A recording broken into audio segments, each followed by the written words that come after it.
திக்கட்டும் பரவட்டும் முத்தமிழ் தாய்க்கும் மற்றும் இங்கிருக்கும் அனைவருக்கும் எனது முத்தான முதற்கண் வணக்கத்தை நான் தெரிவித்துக் கொள்கிறேன். அருட்பெருஞ்சோதி அருட்பெருஞ்சோதி தனிப்பெரும் கருணை அருட்பெருஞ்சோதி. இந்த மகத்தான மாமந்திரத்தை உலகிற்கு அருளிய மகான்தான் வள்ளலார் ராமலிங்க அடிகள்.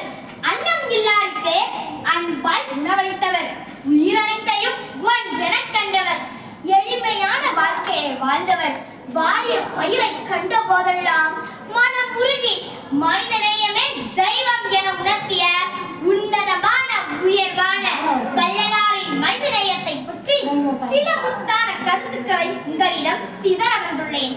வள்ளலார் அவர்கள் காட்டிய மனிதநேயம் என்பது வெறும் கருணை மட்டுமல்ல, அவ்வாழ்வியலோடு கலந்த ஆன்மீக ஒருமைப்பாடு.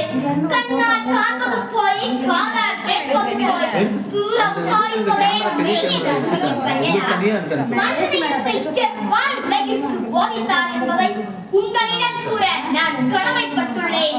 பசியினால் இழித்தே ஓரத்தில் இருந்தோர் பதைப்புலை பார்த்த போதெல்லாம் பசி தவிர்த்திடுவதற்கே யான் செய்த பாக்கியம் என்னவோ என்று பசிப்பை பற்றி பேசும் போது கூறுகிறார். வாடிய பயிரை கண்ட போதெல்லாம் வாடினேன் என்று அவரின் பாடலின் வரியில் ஒரு பயிர் வாடினால் கூட அவர் மனம் வலித்தது என்றால் மனிதர்களின் துயரத்தை அவர் எவ்வளவு ஆழமாக உணர்ந்திருப்பார் என்பதை சற்று சிந்தித்து பாருங்கள் நடுவர் அவர்களே. வள்ளலார் வாழ்ந்த காலத்தில் கடும் பஞ்சம் நிலவியது. மக்கள் அனைவரும் பசியால் வாடி தெருக்களில் விழுந்ததை கண்ட வள்ளலார் அவர்களின் வயிற்று பசியை ஆற்ற முடிவெடுத்தார்.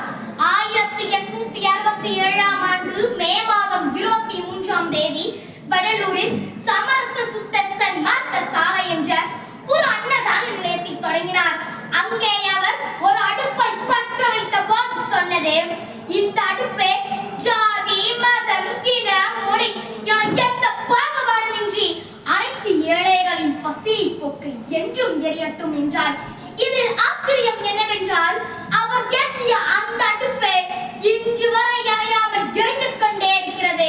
லட்சக்கணக்கான மக்கள் ஜாதி மத பேதம் இன்றி அங்கே பசியாகிறார்கள். ஒரு மனிதனின் மனிதநேயம் அவர் மறைந்த பிறகும் ஒரு நெருப்பாக உணவாக தொடர்கிறது என்றால் அது வள்ளலாரின் அணைய அடுப்பு மட்டுமே. அது உணர்த்தும் மனிதநேயம் என்னவென்றால், உன் கையில் இருக்கும் உணவை நீ மட்டும் உண்ணாதே, இல்லாதவர்களுக்கு பகிர்ந்தல் என்பதுதான். பசியாய் போக்குவதுதான் சிறந்த இறை வழிபாடு என்று வாழ்ந்து காட்டினார் நம் வள்ளலார். வள்ளலாரின் மனிதநேயம் என்பது வெறும் மனிதர்களோடு இருக்கவில்லை. எத்துணையும் பேதமராத உயிரும் தம் உயிர் போல் எண்ணி உள்ளே ஒத்துரிமை உடையவராய் ஊக்குகின்றார். அதாவது எந்த ஒரு உயிரையும் தம் உயிர் போல் மதிக்க வேண்டும். துன்பத்தில் இருக்கும் எந்த ஒரு உயிருக்கும் துணையாக இருக்க வேண்டும். அதன் மீது கருணை காட்ட வேண்டும். உயிரை கொல்வது பாவம், உயிரை காப்பதுதான் புண்ணியம் என்று உணர்த்தினார் நம் வள்ளலார். இது மனிதநேயத்தின் உச்சம் அல்லவா? சாதியிலே, மதங்களிலே, சமய நெறிகளிலே, சாத்திர சண்டைகளிலே, கோத்திர சண்டைகளே, தீயிலே அபிமானி தலைகின்ற உலகில் அவனை தலைந்துவே நீ அழிதல் அழகனவே என சாதி சமய வேறுபாடுகளை மிக தீவிரமாக கண்டித்து சமத்துவத்தையும் சகோதரத்துவத்தையும் வலியுறுத்தினார். சாதி மதங்களை கடந்ததுதான் மனித நேயம் என்றார். ஆண்டவன் முன் அனைவரும் சமம் என்றார் நம் வள்ளலார்.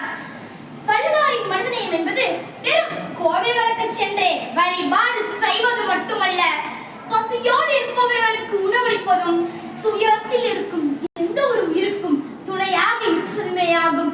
தனி ஒருவனுக்கு உணவில்லை எனில் ஜகத்தினை அழித்திடுவோம் என்ற பாரதியின் வரிகளுக்கு முன்னரே பசி என்ற கொடுமையை ஒழிக்க தன் வாழ்நாள் முழுவதும் பாடுபட்டவர் நம் வள்ளலார் அவர்கள். ஆகவே மாணவர்களாகிய நாம் இன்றைய காலத்தில் படிப்போடு சேர்த்து வள்ளலாரின் மனிதநேயமான பசி கண்டால் பகிரும் பழக்கம், வேதனை கண்டால் உதவும் மனம் ஆகியவற்றை நம் வாழ்வில் கடைபிடித்தால் நம் வீடும், நம் சமுதாயமும், நம் நாடும்